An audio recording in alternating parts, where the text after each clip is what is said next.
A restaurant owner poisoned a homeless Marine thinking no one cared. Then 60 Hells Angels bikers showed him how wrong he was. A cold November rain hammered the streets of downtown Portland. The kind of rain that soaks through jackets and chills you to the bone. Outside Chen's Fusion Bistro, a small group of homeless veterans huddled under a torn tarp tried to stay dry. Marcus Chen stood inside his upscale restaurant, arms crossed, staring out the window with disgust. His bistro had earned a Michelin-star last year. Celebrities flew in just to eat his $120 tasting menu. But those dirty veterans camped across the street were ruining everything. They're driving away customers. Marcus complained to his manager, David. People don't want to step over homeless bums to get to fine dining. Boss, they're not bothering anyone. They just sleep there at night. I don't care. They smell. They look terrible. And that one guy, the one they call Preacher, he actually had the nerve to ask my customers for spare change yesterday. Preacher's real name was William James Parker, 52 years old, former Marine sergeant, 3 tours overseas, Purple Heart, Bronze Star, honorable discharge. PTSD took his marriage first, then his job, then his apartment. The bottle took the rest. But he never lost his honor, and he never forgot his brothers. What Marcus Chen didn't know was that Preacher was more than just a homeless veteran. He was an honorary member of the Freedom Riders Motorcycle Club, a group of veterans who'd found Brotherhood on 2 wheels after the war. I'm tired of looking at them, Marcus told David one Thursday afternoon. Especially the Preacher guy. He thinks he's some kind of leader over there. What do you want me to do about it? Marcus smiled coldly. I have an idea. That evening, Preacher approached the back door of Chen's Bistro like he'd done a few times before. Sometimes the kitchen staff would give him leftover bread or soup they were going to throw away anyway. Evening. Preacher said politely to the young dishwasher who opened the door. Anything you folks are tossing out tonight? The dishwasher, a kid named Tommy, looked uncomfortable. Boss says I got something for you. Wait here. Tommy disappeared inside. 5 minutes later, he returned with a takeout container. It's beef stew, still warm. God bless you, son, Preacher said, taking the container gratefully. What Preacher didn't see was Marcus Chen watching from the kitchen window, a twisted smile on his face. That wasn't regular beef stew. Marcus had personally prepared it using meat that had been sitting in a broken freezer for 3 weeks, then added a generous amount of industrial kitchen degreaser to the mix. That should solve my homeless problem, Marcus muttered. Preacher shared the stew with 2 other veterans under the tarp that night. Within 2 hours, all 3 were violently ill. By midnight, Preacher was unconscious. By 2 a.m., an ambulance was rushing him to Providence Hospital with acute poisoning and organ failure. The other 2 veterans survived with severe stomach damage. But Preacher, who was already weakened from malnutrition and years of hard living, was in critical condition. At 4:30 a.m., a call went out to the Freedom Riders MC.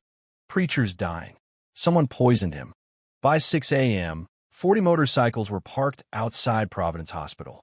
Huge men in leather vests filled the ICU waiting room, their faces hard as stone. These weren't weekend warriors playing dress-up. These were combat veterans, former military police, ex-special forces operators who'd found family in the club. The club president, a massive man called Tank, walked straight to the nurse's station. William Parker. Where is he? Are you family? We're his brothers. The nurse looked at the 40 bikers filling her waiting room and made a smart decision. Room 304. ICU. He's critical. They found Preacher hooked to machines, tubes running everywhere, his face gray. The doctor pulled Tank aside. Your friend has severe chemical poisoning. His kidneys are failing. His liver is damaged. Someone didn't just give him bad food. Someone tried to kill him. Will he survive? Tank asked quietly. Maybe, if he makes it through the next 48 hours. Tank turned to his brothers. Find out where he ate last. It took the Freedom Riders exactly 4 hours to piece together what happened. Witnesses saw Preacher get food from Chen's Bistro. The other 2 poison veterans confirmed it. And Tommy, the young dishwasher, broke down and told them everything once he realized what his boss had done. Mr. Chen said the homeless were bad for business. Tommy sobbed. He said he was just going to make them sick enough to leave. I swear I didn't know he was trying to kill anyone. Where's Chun now? Tank asked, his voice dangerously calm. At the restaurant. He's there every day until closing. That night, the Freedom Riders held church, an emergency meeting where decisions got made. 40 veterans sat in a circle at their clubhouse, and every single one was ready for blood. We can't just roll in there and beat him, Tank said. That gets U.S. arrested and doesn't help Preacher. Then what do we do? Asked Knuckles, the sergeant-at-arms. A voice spoke up from the back. We destroy him legally. It was Snake, the club's vice president. Before joining the Freedom Riders, Snake had been an Army CID investigator, Criminal Investigation Division. He knew how to build cases that stuck. Chen tried to murder 3 homeless veterans, Snake continued. That's aggravated assault at minimum. Attempted murder if we can prove intent. But we need evidence. Tommy will testify, Tank said. A scared kid who worked for Chun? Defense will destroy him. We need more. Viper, their tech guy, raised his hand. What if we get Chun to confess? Ow! Leave that to me. The next day, a young woman walked into Chen's bistro for lunch. Attractive, well-dressed, carrying an expensive handbag. She sat at the bar and ordered the tasting menu. Marcus Chen personally came out to greet her. Welcome to Chen's Fusion. Your first time here? Yes, I've heard amazing things. They chatted. She was charming, flirtatious. She mentioned she was a food blogger with 200,000 followers. Chen's eyes lit up. Free publicity. What Chen didn't notice was the tiny camera hidden in her designer handbag, recording everything. This neighborhood is really changing, she said casually. I noticed some homeless people outside. Does that affect your business? Chen's face darkened. Don't even get me started. They're a plague. I've been trying to get rid of them for months. Really? How? Chen leaned in, eager to impress. Let's just say I found a creative solution. Gave one of them some special food that made him sick enough to end up in the hospital. The rest scattered after that. The woman's smile never wavered. That's quite clever. Sometimes you have to take matters into your own hands, Chen boasted. The city won't do anything, so I did. 40 minutes later, that video was in the hands of the Portland Police Department. By evening, it was also on every local news station. The public reaction was volcanic. Chen's bistro was flooded with 1-star reviews. His Michelin-star was revoked within 24 hours. Health inspectors arrived and found multiple violations. His business license was suspended pending investigation. But the Freedom Riders weren't done. Razor, who'd been a paralegal before joining the club, filed a massive civil lawsuit on Preacher's behalf. Attempted murder, assault, negligence, intentional infliction of emotional distress. They sued for $5 million in damages. Meanwhile, criminal charges piled up. The district attorney, facing public outrage and video evidence, charged Marcus Chen with 3 counts of attempted murder, aggravated assault, and operating a food service establishment with intent to harm. Chen's lawyers tried to make deals, but the evidence was overwhelming. The poisoned food still in Preacher's stomach matched the degreaser found in Chen's kitchen. Tommy testified. The video confession sealed it. During this time, the Freedom Riders did something else. They organized a fundraiser for Portland's homeless veterans. The story of Preacher and Chen had gone national, and donations poured in. They raised $340,000 in 2 weeks. With that money, they opened a small shelter and meal program specifically for homeless veterans. They called it Preacher's Place, even though Preacher was still fighting for his life in the hospital. Marcus Chen's trial lasted 3 weeks. The jury took 90 minutes to convict him on all counts. The judge, a Vietnam veteran himself, showed no mercy. Mr. Chen, you deliberately poisoned 3 men who served this country with honor, the judge said coldly. You viewed them as trash to be disposed of. You're wrong. They're heroes. You're the trash. Marcus Chen was sentenced to 25 years in federal prison with no possibility of parole for 15 years. His restaurant was seized as proceeds of a criminal enterprise. The building was sold at auction. The Freedom Riders bought it for pennies on the dollar. They turned it into an expanded shelter and medical clinic for homeless veterans. Where Marcus Chen once served $120 meals to the elite, The Freedom Riders now served free meals to men and women who'd served their country. But the best moment came 11 weeks after the poisoning. Preacher opened his eyes.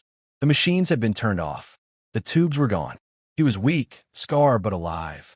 Tank was sitting beside his bed. "Welcome back, brother." "How long was I out?" Preacher's voice was raspy. "Almost 3 months. You flatlined twice. Doctors said you were too stubborn to die. The other guys? The ones who ate with me? Recovered. They're okay." Preacher closed his eyes. "What happened to Chun?" Tank smiled. "He's eating prison food now.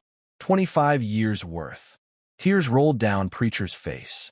I don't understand. Why did you all do this for me? I am nobody.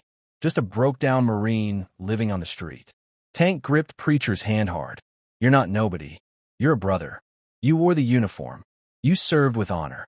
And when you needed us, we were there. That's what family does. I have no way to repay you. You already did by surviving. And when you're strong enough, we have a job for you." "What job?" "Running Preacher's place. The shelter we built in your name. Can't think of anyone better to help other veterans who are struggling." Preacher broke down completely. For the first time in 15 years, someone had given him purpose again. 6 months later, Preacher stood outside what used to be Chen's Fusion Bistro. Now, it was Preacher's place, and 50 homeless veterans had hot meals, warm beds, and medical care because of it. The Freedom Riders still met there every Thursday night, sharing a meal with the veterans they'd sworn to protect. Marcus Chen, meanwhile, was learning what it felt like to be powerless. In prison, his money meant nothing. His arrogance made him enemies. Word spread about what he'd done, poisoning homeless veterans. Even hardened criminals have a code.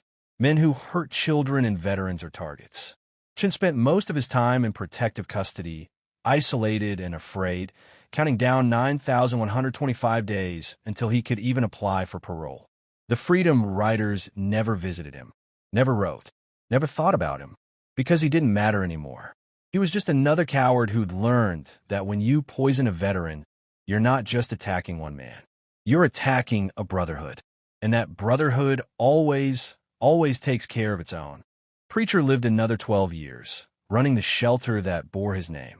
When he finally passed peacefully in his sleep at age 64, 200 motorcycles formed his funeral procession. The shelter continues operating to this day, helping hundreds of veterans find their way back from the edge. Marcus Chen is still in prison. He'll be 73 years old when he's eligible for parole. Nobody expects him to get it. Sometimes the most powerful revenge isn't violence. It's turning someone's cruelty into something beautiful. It's taking their hatred and building hope. That's exactly what the Freedom Riders did. And that's why Preacher's place still stands where Chen's Bistro once did, feeding those who served, protecting those who sacrificed, honoring those who were forgotten. Because real strength isn't about hurting the weak. It's about protecting them. And that's a lesson Marcus Chen learned far too late.